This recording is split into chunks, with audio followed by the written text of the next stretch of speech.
Hey everybody! Welcome to Friday the 13th, the series. I'm your producer, Robert. And I'm your host, Laura. And after a complete, spoiler-filled recap of the episode, we are going to discuss the show you either just learned existed or always wondered how it existed. We promise the answers will be few and far between because we're just here to have some goofity fun exploring a show that, despite or possibly even because of its faults, isn't good and isn't so bad it's good, but is still somehow oddly charming. Let's dive in, shall we? I write the script recapping each episode, she reads the script she only just received, and we stop frequently to discuss the show, the script, a dump truck interrupting the record, or anything else our hearts fancy. Will Bob Balaban come up? I'll never tell. And like all Dadaist absurdity, it won't be as funny as it purports to be, but it will be interesting. We'll also make a hogshead of predictions about the second half of this two-part storyline in our Crystal Ball segment, and we'll continue exploring the filmographies of the cast. On that front, we have some real curveballs this go-around. Laura watched a few of these episodes as a child, but remembers little. I'm watching them for the first time and remember nothing. We don't research ahead because, hey, nobody likes a know-it-all. If this is your first episode of the podcast, I have to ask, you did see that it's labeled Part 3, right? Traditionally, one would start at the beginning. If you really want to roll up your cuffs and wade knee-deep into the waters of this compellingly broken show, the Interdemon Entertainment website will hook you up with episodes 19 through 22 of the television series, available to stream or download. I'll try to post more soon, but they could also be taken down at any time by forces beyond my control, so don't delay. Despite knowing her life must be on the line and enlisting Mickey, Sarah Good just goes to bed, making no effort to either stay awake and or keep Effie awake. I sincerely hope the silent prayer she just said was about surviving the night. As a Sarah Good booster, Laura, did you find that odd? Yeah, there's just no follow-up to that whole scene. There's people being murdered and there's a mystery and it's like, well, I'm off to go to sleep. Off to sleep, the one place where you can kill me. Right. Have at it. Oh, hubris, Sarah Good. You are awesome, but... She put too much faith in the power of prayer. Sarah Good, you flew too high on borrowed wings. Apparently, the production didn't have time to get all the shots they needed for the jump cut push in on Effie, because this time, they just blow up the footage and rotate it, so it becomes increasingly blurry with each cut. Yeah, that was it. Laura is now telling the script supervisor, mark that one good take, we're moving on. Yes. Copy that, I shall go home for the night. That old actor's trick, if you don't like a take, you just swear and then they can't use it. As Sarah Good's death is a fait accompli, the episode breezes through her dream sequence, and so shall I. Sarah Good appears to be some kind of peasant, ballroom floor scrubber, yet poses enough self-confidence to lob accusations of murder at Effie, who lowers a mask on a stick to reveal either third-degree sunburn or a bloody face. Jury is out on that one. Oh, sorry, she hurls the gendered term murderess, which you don't hear much these days. Also, there are more classical statues present than is typical for these dreams. Sarah Good then suffers the indignity of being bonked on the head by a candelabra Effie is suddenly wielding. Effie chucks it on her, or some cloth on the floor anyway, as I don't think they felt like paying a stunt person. In real life, poor Sarah Good tosses and turns in bed, ultimately knocking over a candle she left burning for reasons. Again, so much hubris. By way of alarm, I think a fire triangle is rung, which sends real mixed signals. I know that if I woke up to that in the middle of the night, I would be both terrified and kinda hungry. Nice. That's true, you don't know if it's the dinner bell or the fire bell. Yeah, you could burn alive or maybe barbecue. Mickey rises quickly to find the Penatites battling the blaze, and I think one Penatite man is actually wearing a sleeping gown and Dickensian nightcap. When Ryan shows up, I half wonder if he had to sneak out of Laura's room, but we aren't given time to ponder that question, because a woman I don't think we've met before informs them that Sarah Good is dead. Oh, those have been the hardest words to read so far. Sorry. I think enough time has passed. The healing has begun. It's only now, in seeing Mickey with her hair down, standing opposite a woman with nearly waist-length hair in a tight braid, do I realize that Louise Roby has equally long hair. To quote fictional film critic Jay Sherman, I don't know how I missed that before. Jay Sherman, that's not the John Lovitz character from The Critic. Yes, The Critic. You nailed it. Oh, okay. Oh my gosh. I can't really do his Doing John Lovitz? Yeah, yeah. I just remember his cameo in The Simpsons. It stinks. It stinks. It stinks. Yes, Mr. Sherman, everything stinks. Nice. To be honest, this sequence is tense and very well staged, with copious amounts of smoke effectively conveying a severe fire without actually showing any flames. And we next get a rare boom up from Effie's trunk to a wide shot of Mickey and Ryan barging into her room. Way to punch boom up. Okay. Flying by the seat of my pants here, but I'm enjoying it. It's weird that Effie is standing in the center of her chamber like Hannibal Lecter awaiting Clarice, but it worked for Silence of the Lambs, so I guess it works here. What doesn't work is Mickey asking, "Where's the quilt?" only to have Effie indicate that it's right there, on her bed, in Mickey's line of sight. Granted, Mickey's never seen it, but she does know it's covered in pentagrams and four-legged men. I mean, you miss 100% of the swings you don't take, Mickey. Good point. I feel like I would be her in that situation. I would just be asking, "Where's the quilt?" with it right next to me. It's relatable. Fair. Effie makes no bones about revealing the quilt. Then, in a real Sideshow Bob, "Oh yes, all that stuff I did" turn of events, she immediately fights Mickey for its possession. Nice Sideshow Bob impression.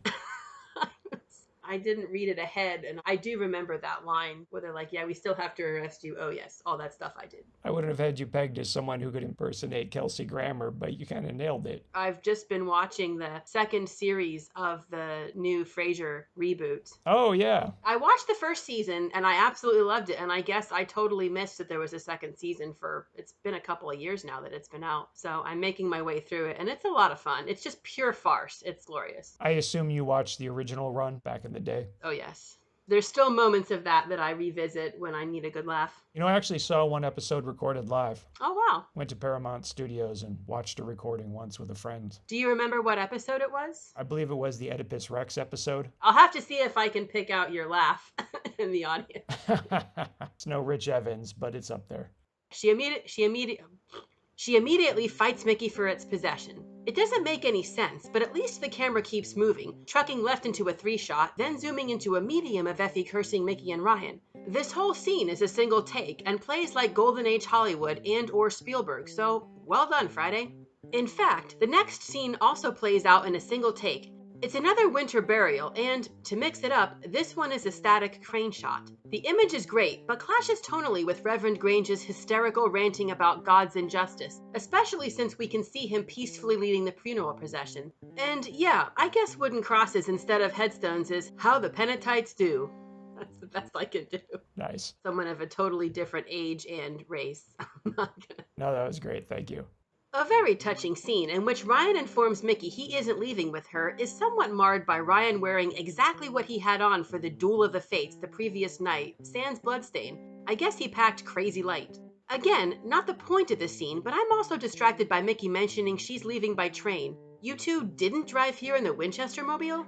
Third distraction, Ryan claims he isn't just in love with Laura, but the whole community. Really, Ryan? The one that just tried to cleanse themselves by sacrificing you as a burnt offering? That community?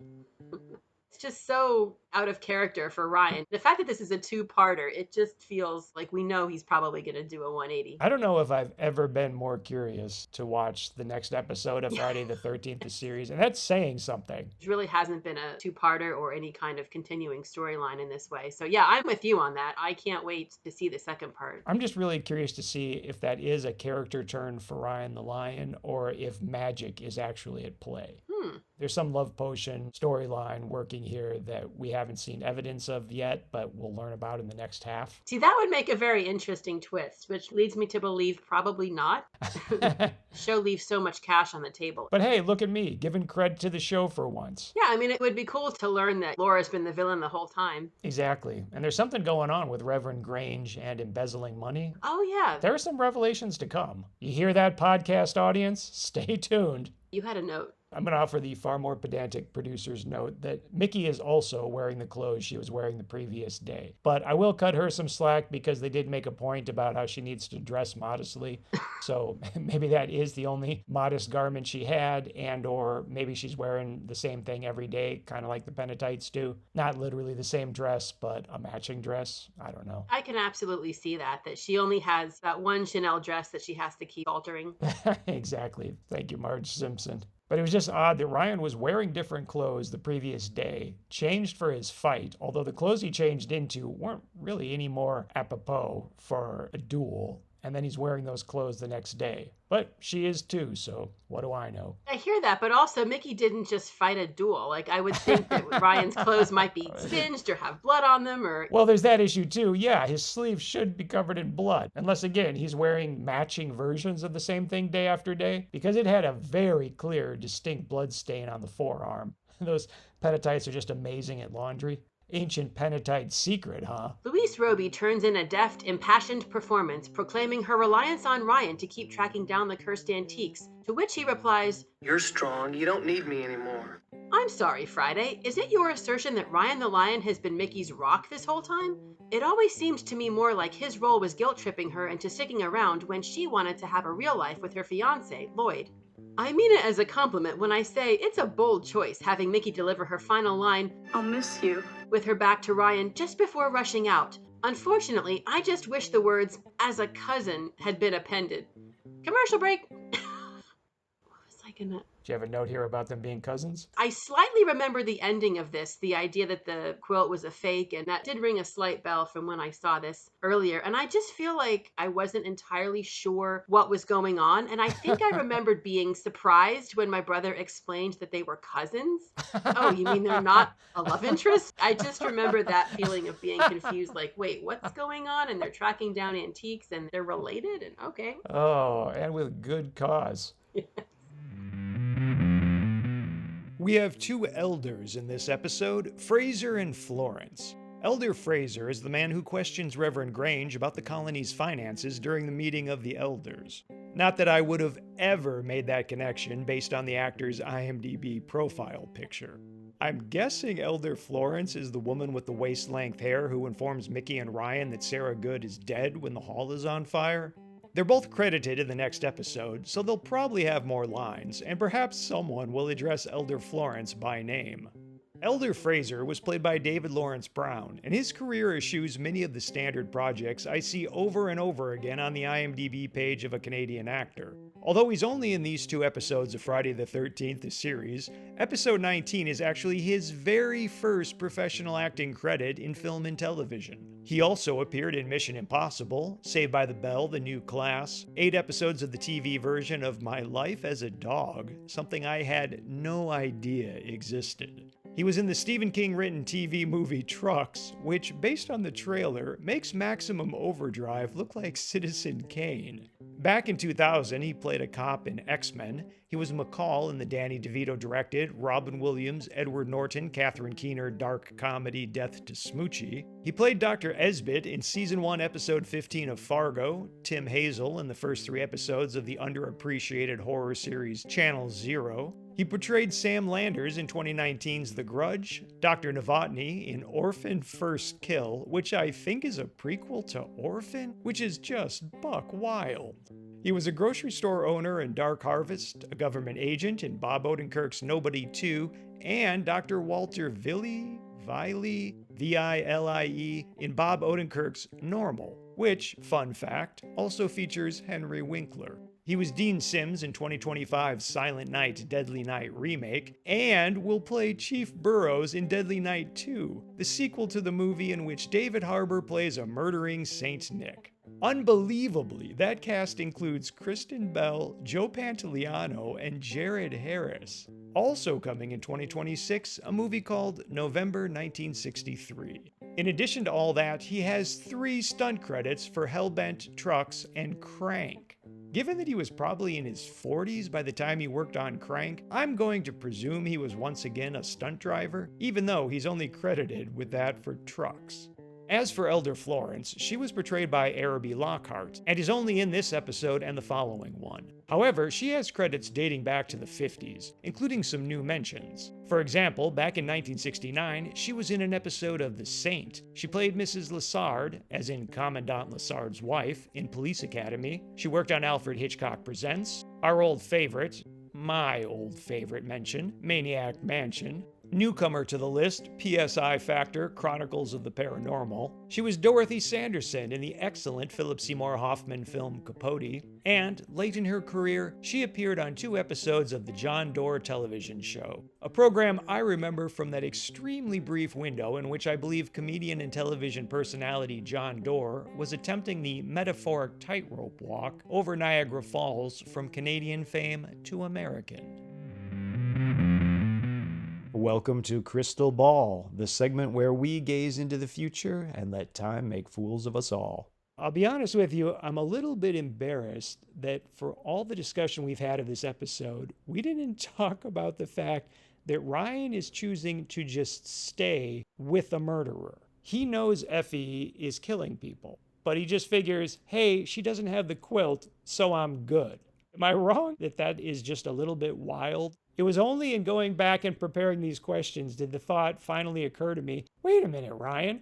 You may have taken the magic item, but you got stabbed by a pitchfork on accident. You've already had one guy at this place actively trying to kill you, and I guess that issue is dealt with just because you won a contest? Which is not how it should work. You should have just been banished. If that's how it works, if you win that weird triangle fight over the coals, then Laura is yours now and you can court her. That's not how that should work. You're an outsider. You shouldn't have even had the chance to fight, much less be made to fight. But if that is how it works and Matthew isn't going to interfere, okay, fine, that's one person who's not going to kill you, but you know Effie kills. So what are you doing hanging out here? She could use a knife, or probably knows how to whistle right so that a horse kicks you in the head when you're walking past. His whole decision to stay just comes completely out of the blue. It's almost as if he knows there's a part 2 where things are going to go horribly wrong and he's going to have to return to Curious Goods.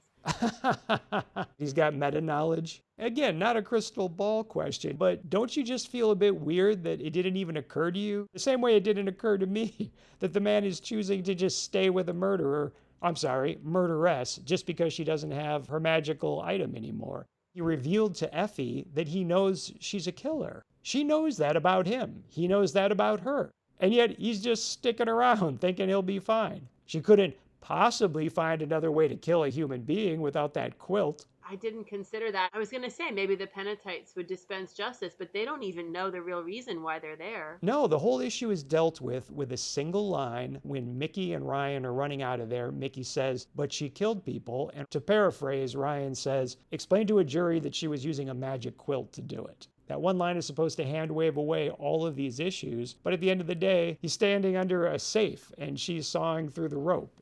We've been looking at it from the character point of view, which is great, but there's a very practical side to this that I didn't even consider. I'm looking at it like an audience member who's assuming that everything is solved. This episode wraps up like any other episode. It leaves you with that feeling of this is done right up until the moment they realize it's not the real quilt and we realize there must be a part 2. But until that moment, everything plays out like any other episode of Friday. It's structured about the same, and it feels concluded when the thing's done, almost as if Ryan is just leaving the show forever. Feel free to push back if you didn't have that feeling, but for a cliffhanger, it doesn't feel very cliffhangery until the last 5 seconds. I'm silent because I am absolutely agreeing with everything that you said. I'm just somewhat embarrassed that I didn't even realize that they got the object, and Mickey's certainly treating it like she's never going to see him again. And it's only by this accidental tearing that Jack discovers the truth. Yeah, if it hadn't been for that, they would have just gone on with their lives and no part 2.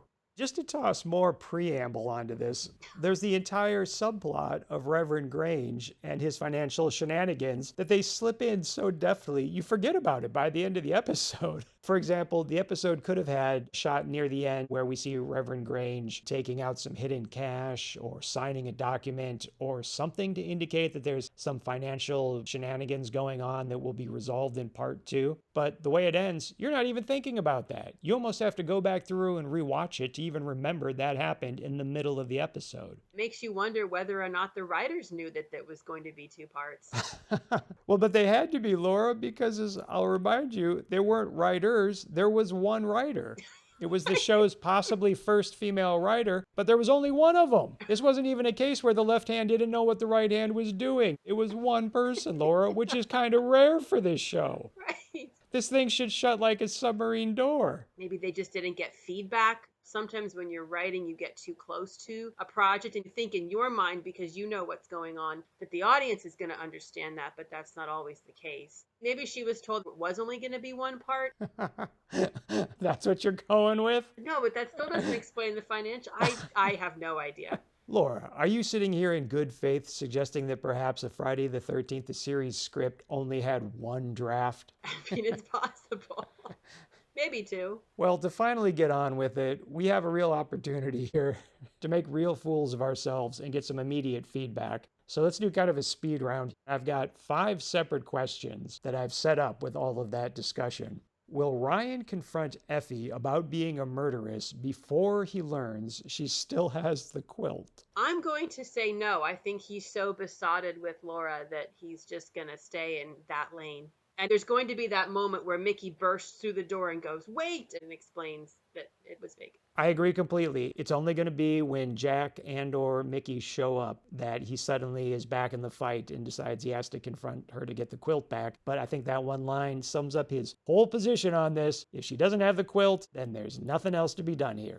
She doesn't have to pay for her crimes, and I'm perfectly safe because I'm Ryan the Lion. I'm invincible. We've had the discussions about whether people already have bad intentions before they encounter the cursed objects. Maybe Ryan just assumes that she's not one of those. Outside of the influence of the quilt, that maybe she's not going to be quite so murderous. She's another Sarah Good. Deep down, she can resist its powers and find her way back to the light. Right, exactly. The troubling dreams will be over. That's right. It's only erotic dreams from here on out for you, Effie Stokes. Right. That's your punishment? ? Will the issue of the colony's finances connect in any way to the quilt? Clearly, Sarah Good has money to go shopping outside of the community. Maybe she's the embezzler all along. She's got satanic quilt money. I don't think so. I can't think of any way that it fits in thematically to the episode. I agree completely. That kills me because as an armchair screenwriter, I feel like these 2 plot points have to come together, but I just don't see how they possibly could in any way that makes sense. Maybe they have trouble convincing the group that it's Effie. That's the only thing I can think, is that maybe the finances provides an additional motive. Building on that point, will Effie use the quilt against Reverend Grange? Interesting, because he definitely snubbed her very publicly. And he keeps doing it again and again and again. Has this woman reached her breaking point? I feel like she's at a point where she might have a direct conversation with him. Okay. Feel him out to see where he's at. And then maybe if he completely rejects her, laughs in her face, then maybe she's going to let him have it. Well, you took the words out of my mouth, Laura, because that is my hypothesis. Granted, reaching that conclusion means creating a very specific story. And of course, that very specific story is less likely than something general. But I agree that were I writing this, I think the next episode needs people to die. Read, be killed. Read, be killed by Effie. So the most plausible scenario I see is that she finally does just confront him. And when he spurns her, she uses the quilt against him. Yep. Just to do the thing I shouldn't do and make it even more specific, I'm thinking perhaps his embezzlement of finances will be the thing that makes it acceptable that he dies. Again, maybe it goes toward motive. Will Laura survive the next episode? As a fellow Laura, I feel obligated to root for her. Oh yeah, I must defer to you on this. Presumably, we know that Ryan has to return to Curious Goods, and I feel like, unfortunately, at this point, the only way that would happen is if something does happen to Laura and she is killed. Oh, I'm sorry, Laura. No, I meant, will you survive the next record? Oh, I'm sorry. I sure hope so. I hope that I don't die in some kind of bizarre Final Destination, Rube Goldberg, overcomplicated thing. Some mousetrapian death trap. I'm just looking around at my ceiling fan and the extension cables and... It's that tea kettle you have on the stove and that frayed electrical outlet you have too many things plugged into with a mouse chewing on it for some reason. Well, I love your explanation, and I said this the exact same thing regarding Laura, that I think this was a time when you could fridge a female character just to get a reaction from the male character. And given that Ryan seems to be a bit of a tragic character between his deceased brother and the fact that he seems a bit driftless, his dreams of art and possibly music aren't coming true. I think he's only working at Curious Goods because he simply had no direction before this. So I think she will die, and that'll be his motivation for finally leaving the Pentatite community. It won't be as much about the colony as he claimed. Yeah, no notes. Which I'll point out again, he supposedly has fallen in love not just with her, but with the entire way of life of this simple, rustic community. And yet, there's a murderer running around. Well, apart from that, I mean, if you're gonna nitpick. And triangle fighting, Laura. Basically, they're a Wicker Man community.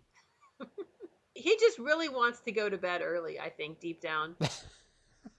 You really latched onto that. I was thinking about that when I was going through it again. How much you fell in love with the idea of going to bed at 7. You'll put up with some triangle fighting if that's your bedtime. The triangle fighting's not a deal breaker. Turns out it's a feature, not a bug. Will Mickey sit most of the next episode out while Jack goes undercover? And I ask that because, again, in terms of things I didn't think about as the episode was wrapping up and threw a cliffhanger at us in its last few seconds, Mickey left. So it would be super weird if she's just walking around the community, which suggests to me that probably Jack is going to have to sneak in since he was wholly absent this episode. I know it would be weird, but at the same time, I feel like Mickey's already established an alibi, so I feel like she might be able to pull some kind of, oh, and one more thing, or oh, I'm sorry, I forgot my keys, or whatever. I literally thought to myself, well, she's not just going to show up and be like, oh, forgot a hairbrush. Right. But it's your thesis. What if she is? Maybe Jack will go with them, but I feel like Mickey has to go back because she has to confront her feelings for Ryan. Well, I do think Mickey will go back eventually. I just feel like maybe she's going to lay low at first and Jack is going to do the brunt of the investigation and let Ryan know what's up. Almost the reverse of episode 2, The Poison Pen, where Mickey and Ryan go undercover, even though that means Mickey has to pretend to be a dude so she can hide out in a monastery, and then Jack shows up after a bit. Well, we did have the discussion in my first episode, The Electrocutioner, that it was Mickey that he had seen, and then, of course, it's Mickey and Jack that go to the halfway house to investigate. You made that point that really Mickey should not be going at all, because she would be recognized. You're right, the show throws all logic out the window. It follows It's Always Sunny in Philadelphia logic. That doesn't make any sense. It doesn't have to make sense. You're right, I'm going to do it. This is clearly not a group that asks too many questions. Excellent point. Okay, back to get her keys. Fair enough. If you like the horror genre as much as we do, you can preview the horror comic book Requiem for a Psychopath right now for free at the Inner Demon Entertainment website. Imagine a world in which horror film slashers are real. Then imagine a troubled teen bringing one out of retirement to help him take revenge on his bullies. It was written by me and drawn by friend of the show, Stephen Yu. Again, that's Requiem for a Psychopath on the Inner Demon Entertainment website. And if you dig it, please either review and rate it 5 stars on Amazon, or don't rate and review it at all. Ratings of less than 5 stars send the algorithm into murder mode for some reason. Thanks. I hope you enjoy it. Not gonna lie, the career of Carolyn Dunn, who plays Laura, blindsided me twice. First, she's not only in 4 episodes of Friday, including the next, and one near the end of season 2, but we've already seen her as Lori way back in episode 3, Cupid's Quiver. We here at the podcast have joked about the producers believing audiences don't pay enough attention to notice recurring cast members, and now, despite the fact we watched that episode about 3 years ago, I have to eat at least a little crow. It's doubly embarrassing given that the previous episode featured the return of actor Dennis Forrest, who played the antagonist in both episode 3, Cupid's Quiver, and episode 18, Brain Drain. The other sucker punch is a career that defies convention for actors on this show. Her IMDb profile story is that of an actor who was plucked from obscurity at a young age, given a starring vehicle that stalled out, then slowly settled into the same trajectory of one-off television roles as most of her Friday contemporaries. Originally, she starred as Debbie in the 1985 teen sex comedy Breaking All the Rules, then was suddenly reduced to playing girl number 1 at pool in 1986's Separate Vacations. That could easily be explained by the time delay of production and release schedules. Perhaps Separate Vacations was shot first, but sat on the shelf for a while before being distributed. But the trend line would continue as she appeared in Alfred Hitchcock Presents, War of the Worlds, My Secret Identity, The Hitchhiker, Highlander, Kung Fu The Legend Continues, Highlander The Raven. Didn't realize there were 2 of those. Gene Roddenberry's Earth Final Conflict, Total Recall 2070, a show I need to start thinking about looking into, and PSI Factor Chronicles of the Paranormal, although not the same episode as Araby Lockhart, our Elder Florence. Diana Rowland, whom we know as Rebecca Lamp, will rise like the mighty phoenix to appear in episode 16 of the 3rd season of Friday. You can also find her in War of the Worlds, My Secret Identity, Kung Fu The Legend Continues, although not in the same episode as Carolyn Dunn, and both Side Effects, a Canadian medical drama, and Rin Tin Tin, Canine Cop, whose premise you can probably guess. These last 2 are shows I've been skipping when reviewing the filmographies of actors with more credits, but they're both shows I am growing more curious about. And once again, I'm afraid she wasn't on the same episode of Side Effects as David Lawrence Brown, our Elder Fraser, nor was she on the same episode of Rin Tin Tin as Carolyn Dunn, aka Laura. Finally, young, late Jane Spring was played by Patricia Strelioff, whose entire IMDb page consists of Friday and the 1998 film Black Roses, for which she went by Pat Strelioff for some reason.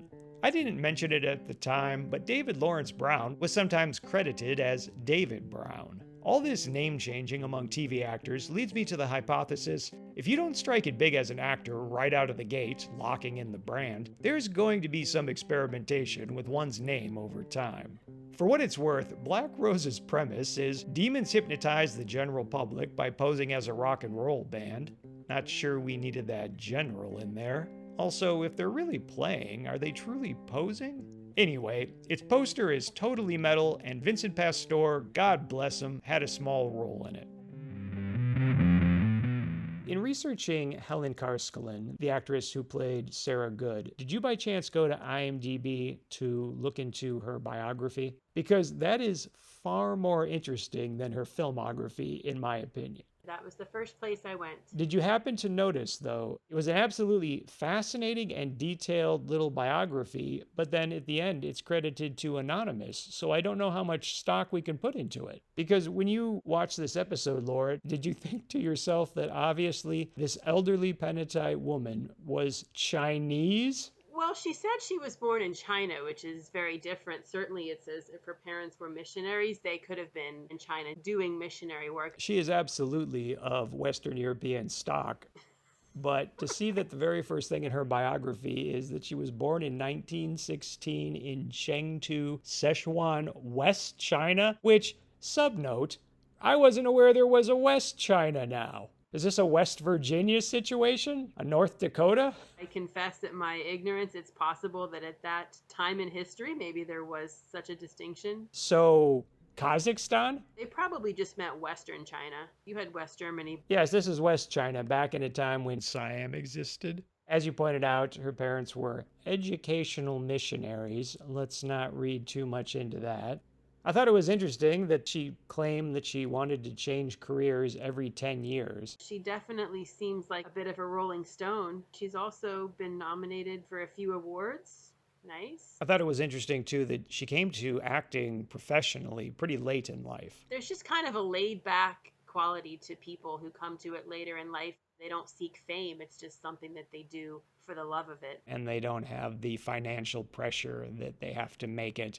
It's not affecting the decisions they make, the roles they take. Exactly. They've already had a career. They've already had lives. They're not living in a dank apartment in West Hollywood with 6 other roommates. Yeah, right.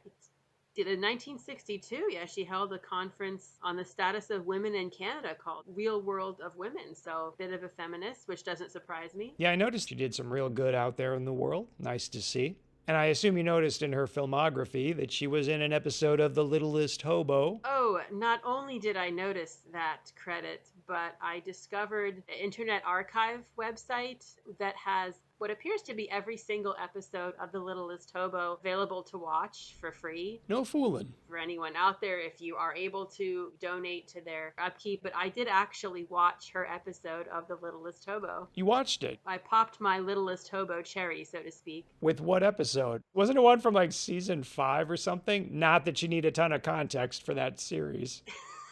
It was season 5, episode 16, called Indian Summer. Right. That particular phrase refers to a happy, enjoyable stage later in life, so very appropriate. And I have to say, it is an absolutely charming show. I can see why it was so popular. It's very non-offensive. I don't want to say low stakes. This particular episode does deal with elder abuse, but deals with it in a more lighthearted way. Helen Karskelen, her character is a resident at a nursing home where the administration running it is taking advantage of the residents for their social security checks and is just really treating them very badly. We see one of the orderlies is taking away a woman's book and her glasses. And of course, the dog sees this happening and he promptly retrieves her book from the ground and brings it back to her. He even sneaks into the administrative offices to return her glasses to her, at which point she says, "Oh my gosh, you were so brave going into the lion's den, almost like a real-life Daniel." So they nicknamed the dog Daniel for the episode. I don't know if that was typical, where each episode he would be given a name. I believe that is a trope of the show. I will say that Helen Karskelen plays a very similar feisty older character. There's a scene with, oh my gosh, I absolutely love this woman. Doesn't surprise me that that's her forte. They're working on an old car. She just says to one of the other residents, "Gordon, sometimes you have the brains of a 3-minute egg." Zing. I cackled. In the hands of a lesser actor, Laura, that line could sound silly. I'm just going to go on the record and say only Canada could make an episode of television about elder abuse seem somehow charming. The idea is that there's these 4 residents who do get the car working. The dog, Daniel, he's able to steal their checks back from the office. So they have money and they have transportation and they escape. They drive to a nearby deserted farm, but I think they say it was a historical site that was closed down due to budget reasons. So there's nobody there. So they're able to set up their own life there. And of course, they're discovered by the nursing home administration. Daniel helps take care of the guy, hoists him up until he has to beg for mercy. And they end up making a deal where the current administrators resign and leave, and the residents take over and they form a kind of co-op. And so now they have control over the residential home to make all the decisions and have control over their own lives and their own finances and make life better for everyone. So it's a good outcome. Sorry, spoiler alert for anyone that wanted to see the episode. Episode 16 of season 5 of The Littlest Hobo. Obviously, it's going to have a happy outcome. I'm really surprised. I mean, obviously, I haven't seen the other episodes, but felt like the quality was still there. It made as much sense as Friday the 13th, the series, right? I mean, they made it seem like he was watching what was going on and that he was interacting with the characters and that he had a motive, that he knew right from wrong. Oh, I would bet $100 there's a moment where the Littlest Hobo gets on one of those carts and slides underneath the car, and then we hear a bark and a paw reaches out and they put a socket wrench in his paw and gets that thing fixed himself. Oh, goodness. I can totally picture that. And then cut to the dog sitting in the driver's seat with a pair of sunglasses on. No, seriously, is there a moment where they're working on the car and they're like, "Now where's that wrench?" And he comes over with the wrench in his mouth or something? No, unfortunately not. He does alert them when the staff were coming to look for them. I think that's a role he's often stuck with. Yeah, he does that a couple times in the episode where he alerts them that someone's coming.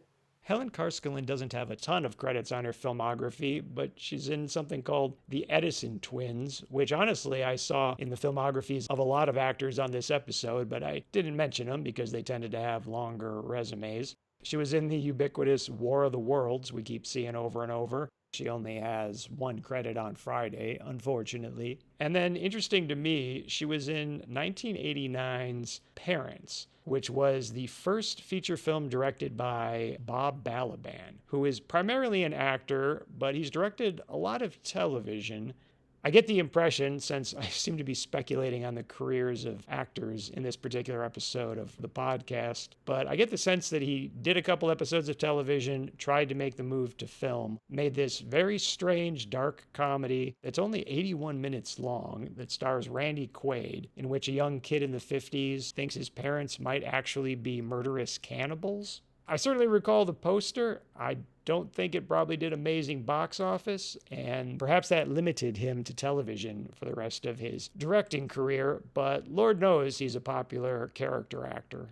He was also the director of an episode of Tales from the Dark Side, and he actually directed an episode of Strangers with Candy, which was one of my previous Curios of the Week.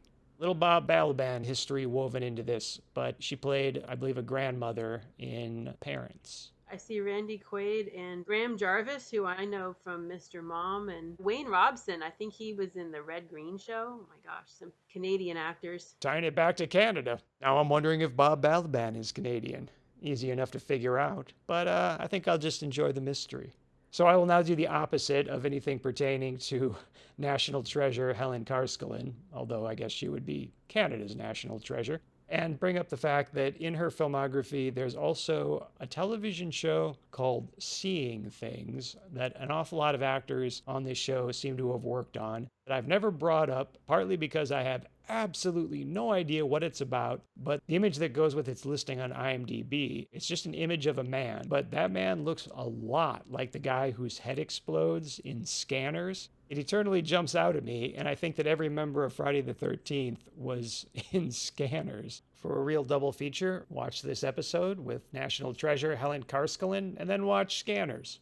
Of course, Frank Adamson. He was the warden in The Electrocutioner. I'm like, that's why that sounds so familiar. You know your Friday, Laura. There's that joke about British actors, how there's only about 20 of them. And here I thought that every British person is also technically an actor. It just comes with your birth certificate over there, a license to trod the boards.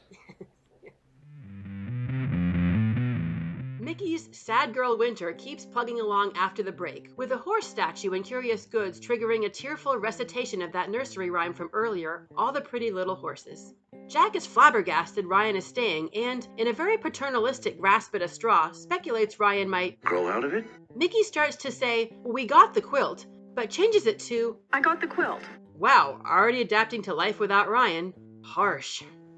Hey, since you are familiar with that nursery rhyme, All the Pretty Little Horses, do you know if there's a reason why there's a Cormac McCarthy book, All the Pretty Horses? You mean why it's that and not little? Exactly. I ask because I read that book in high school for a class, and I knew nothing about either the author or the nursery rhyme, so I can't put it together, but only through this episode did I recall having read that book and the title and been trying to figure out what the connection is. I'm honestly not sure because I'm not familiar with the book, but I feel like a lot of the results that came up when I searched did omit that word little. I think maybe the name of this song is All the Pretty Horses, even though the exact line is All the Pretty Little Horses. Okay, I think I went to two different websites that gave me two different titles. One had little and one didn't. Yeah, I think it might just be one of those classic folk nursery rhymes that doesn't really have an exact attribution or an exact origin. And there's so many different versions of the lyrics. Uh-oh. There's some where they sing, "When you wake, you'll have cake and all the pretty little horses," or "When you wake, you shall have all the pretty little horses." There's so many different little variations in the lines. Let me guess, it turns out there are 10 versions, and in 9 of them, the lyrics are racist. There are 9 versions we can't sing anymore. Sorry, too dark. Oh God, I mean, it does mention colors of horses. It does talk about blacks and bays. So you may be closer than you've realized on that. Okay, moving on. Hey, speaking of children's nursery rhymes, have you ever been to an Amish community, Laura? I don't think so. I mean, I've seen them. Coming from Ohio, we definitely had Amish communities. That's what I was thinking, why you might have been to one. I ask for a reason. It's a loaded question. I think they just call it the lodge in the show, but the structure where the unmarried men and women stay strikes me as odd because it's not dormitory style. It's essentially an apartment building where everyone has their own room. And I think what finally hit me was, oh right, they had to specify unmarried because at least this is what I thought, having never been to an Amish community.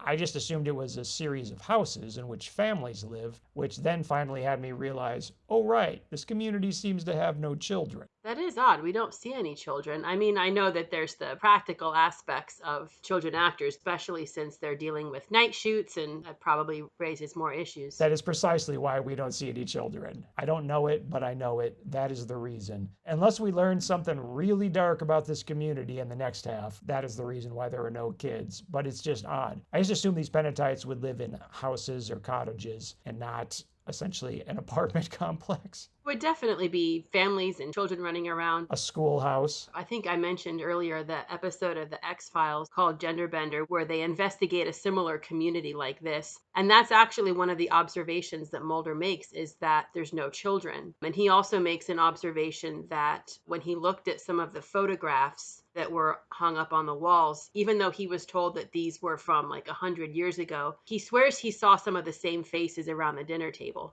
Scully's like, well, these communities have probably been interbreeding for generations. So she doesn't see that as that exceptional. But of course, there is a more practical explanation that they're some kind of alien species.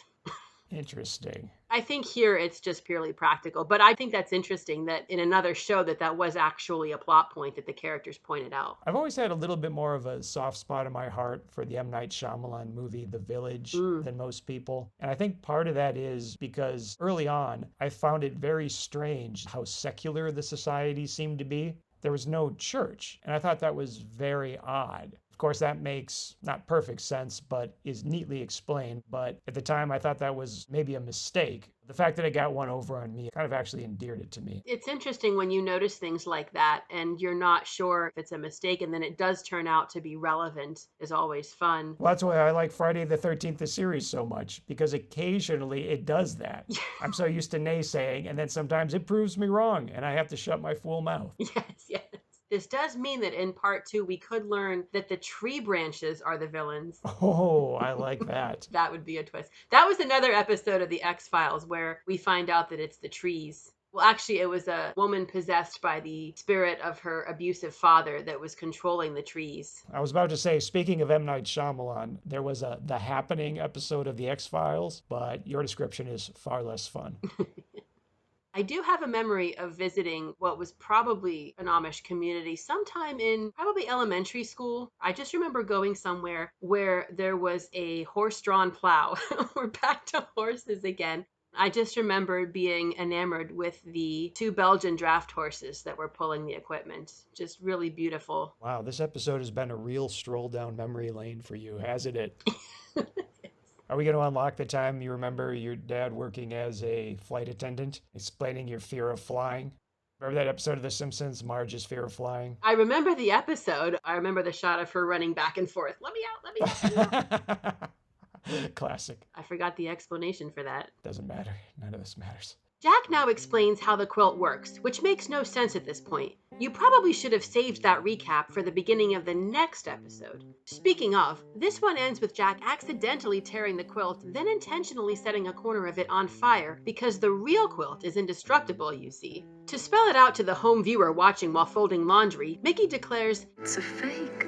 Yes, who would have thought a perfidious Penatite woman would have the skills to sew a quilt? And so we end our first 2-part storyline with an...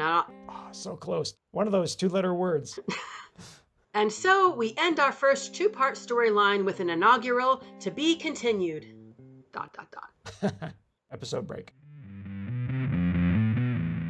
I don't know about our crystal ball predictions, but I'm pretty sure I'm already wrong about who Elder Florence is. On review, I now suspect she's in that same meeting of the elders scene in which Reverend Grange's handling of the finances is called into question by Elder Fraser. There's an old lady in that scene who speaks, but goes unnamed, so it's now my supposition that she's Elder Florence, and that she'll have more to say in the next episode, in which I presume Reverend Grange will be exposed by roughly the same group of elders. Must he face off against Elder Florence in a triangle fight to the death? You're just gonna have to tune in to find out. Thanks for listening, everyone. We know you have a lot of options when choosing a Friday the 13th the Series podcast, and we sincerely thank you for choosing ours. Special thanks to Joshua Romeo for original music and to Stephen Yu for original art. And be sure to check out the Joe on Joe podcast, the only podcast where Joe Slepsky discusses G.I. Joe. Fresh dug graves everywhere, but no Jason bursting out. If you want to support our show, you can leave a review and rate us 5 stars on Apple Podcasts. If you want an occasional update on our projects, you can sign up for our newsletter at the Inner Demon Entertainment website. And if you want to complain about social media with us on social media, you can find links on our website. We'll see if Friday can bring its first 2-parter in for a smooth landing. My guess? No.